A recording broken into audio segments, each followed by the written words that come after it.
Bom, então continuando, gente, o orientador do Ising deu esse modelo para o Ising trabalhar e, obviamente, o Ising não conseguia resolver. Obviamente não, mas, enfim, se até hoje ele não tem solução exata, imagina o Ising, né? Que na época tinha até poucas ferramentas matemáticas do ponto de vista de resolver problemas mesmo algébricos, tá? Então, só para quem quiser dar uma pesquisada, o nome dele é Ernest Ising. Perdão, grafia errada do nome. É assim, Ernst Eising, certo? Da pronúncia é Eising, mas todo mundo pronuncia Ising, enfim. E como é que ele simplificou esse modelo, né? Lembra que a gente tinha um átomo que tinha um momento magnético? Pois bem, isso aqui a gente estava definindo, inclusive, lá para o modelo de Heisenberg, isso aqui era um vetor unitário, né? O que o Ising fez? Tá?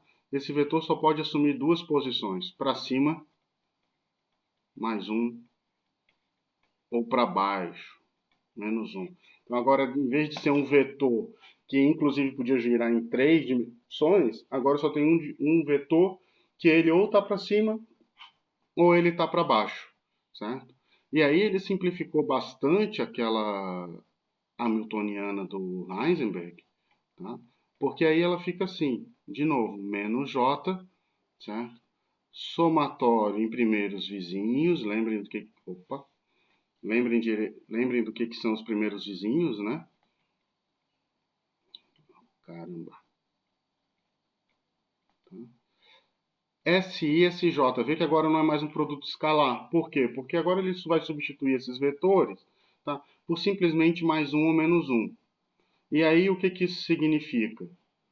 Ah, de novo, né, gente? Ó, esse J eu joguei para fora da somatória porque eu estou assumindo um átomo, uma rede, né, um cristal monoatômico. Então esse J é o mesmo. Mas eu poderia jogar esse J aqui para dentro e pensar que isso aqui se for um átomo de ferro, esse aqui um de níquel, ou de cobalto, ou de qualquer outra cor que seja, tá? Que a interação é diferente dependendo de quem é o vizinho, tá bom? Voltando, então, esse S e esse J agora, que era um vetor, não é mais um vetor, ele é simplesmente o produto desses sinais, se é positivo ou negativo.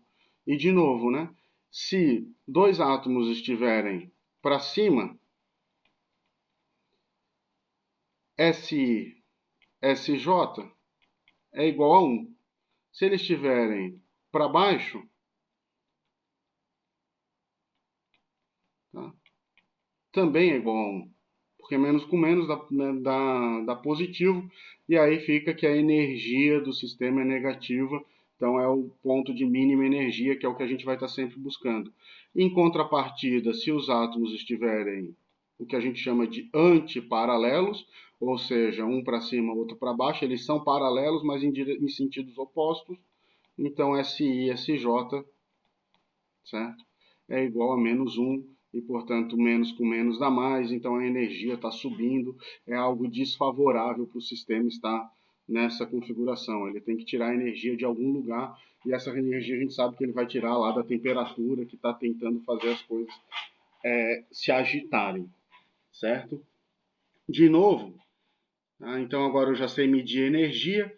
Outra grandeza relevante aqui não é outra, mas é a mesma que a gente já viu, é a magnetização do sistema, que vai ser dada basicamente também pela soma de SI e SJ. Tá? Perdão, SI e SJ não, só a soma dos SIs. Então vai lá e soma tudo que tem 1 e menos 1, tá? E vê o que dá a magnetização. Se tiver todo mundo para a mesma direção, e aí que tem que tomar um cuidado, tá? Se tiver todo mundo na mesma direção, vamos supor para cima, isso aqui vai dar mais um vezes n. O que é n? Número de átomos envolvidos ou de partículas. Tá? A gente costuma chamar número de átomos ou número de sítios. Tá? Se for todo mundo menos 1, vai dar menos 1 vezes n. Então vai dar um número negativo. Então vê que agora a magnetização ela pode ser positiva ou negativa. Por isso que a gente costuma então trabalhar sempre com o módulo, porque não importa. Tá? você faz toda a soma e depois tira o módulo. Se tiver a mesma quantia para cima quanto a mesma quantia para baixo, então a magnetização do sistema é zero. Certo, gente? Vê que o modelo de Ising é uma simplificação, né? Tá? É uma malandragem aí que o Ising fez em cima do modelo de Heisenberg para simplificar a vida dele. Tá? O curioso é que, bom, se a gente tem uma estrutura hoje, a gente sabe que a maioria dos corpos, né, são estruturas 3D. Só recentemente a gente começou a vislumbrar o grafeno, que é uma estrutura bidimensional, mas então o trabalho do Ising era trabalhar numa estrutura 3D. Tá? 3D não dava, 2D não dava, o que ele disse para o orientador dele foi, ó, eu consigo em uma dimensão. Basicamente, o que é uma rede em uma dimensão? Eu tenho uma sequência aqui de átomos, certo? Para cima, para baixo, para cima. Estou botando aleatório aqui, mas enfim. Ele só conseguia resolver um problema assim, tá? Uma tira de um fiozinho de átomos um ligado no outro. Nem em duas dimensões ele conseguiu resolver, isso aí só foi resolvido lá para 1980, a solução exata em bidimensional. Tá? Usando teoria de grupos de renormalização. Tá bom? Ele também adicionou mais uma coisa nesse hamiltoniano, que foi a presença de um campo magnético. Tá? Então, como que esse sólido se comporta na presença de um campo magnético?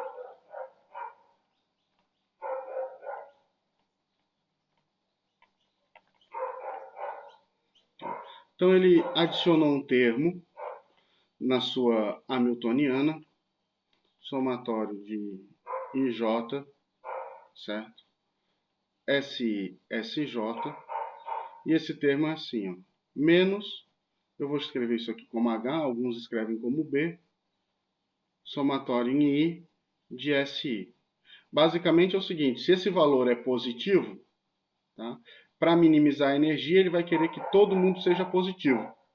Se esse valor é negativo, ele vai querer que todo mundo seja negativo. Então, se tu tem um campo para cima, um campo para baixo, certo? E você pode aumentar a intensidade desse campo quanto quiser, até de forma que, por exemplo, se esse campo for muitas vezes o valor desse J, que é a energia, né, de troca entre eles, essa coisa que se torna relevante, essa variável que se torna irrelevante, e aí começa a dar peso ao campo externo. Você destrói isso aqui e depois lá no trabalho você vai fazer avaliar a influência do campo magnético. Tá? Inclusive, para quem quiser, depois lá no Statistical Physics, né, Thermodynamics and Physics, o applet lá em Java, tem um jeito de levantar curva de esterese, tá? De sólidos a uma determinada temperatura.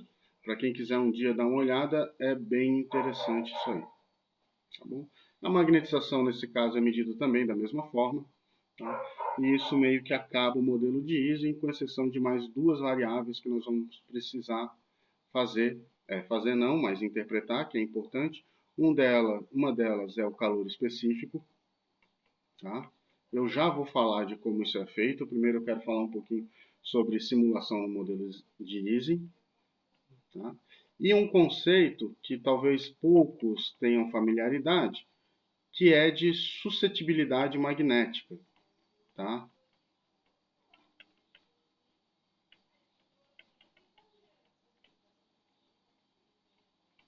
O que é a susceptibilidade magnética? Basicamente, ele seria o análogo de um calor específico para o magnetismo. Tá? Então pense assim, eu tenho uma rede, quadradão. Deixa eu desenhar aqui que é mais fácil. Tá certo? Se eu pegar por alguma forma e conseguir botar que os átomos que estão aqui nesse cantinho se alinhem para cima, como que o resto de toda essa rede aqui, tá, vai enxergar isso aqui?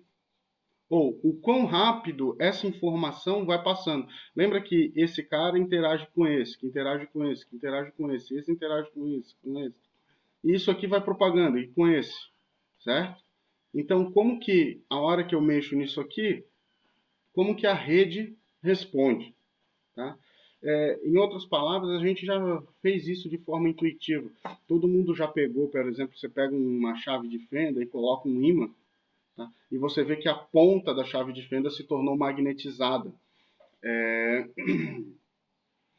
Então, esse é um exemplo clássico de suscetibilidade magnética. Então, como que o campo magnético permeia por dentro do teu sólido, ou no nosso caso, aí a gente vai trabalhar em 2 dimensões, do nosso plano, certo? Vamos para a próxima página. Tá? Eu acho que eu vou acabar o vídeo por aqui. Deixa eu ver quanto tempo eu estou com 10 minutos. Eu vou acabar o vídeo aqui e depois eu vou falar um pouquinho das simulações do modelo de Ising e eu volto para explicar como é que a gente tira essas variáveis e como que esse sistema se comporta, certo? Valeu, pessoal!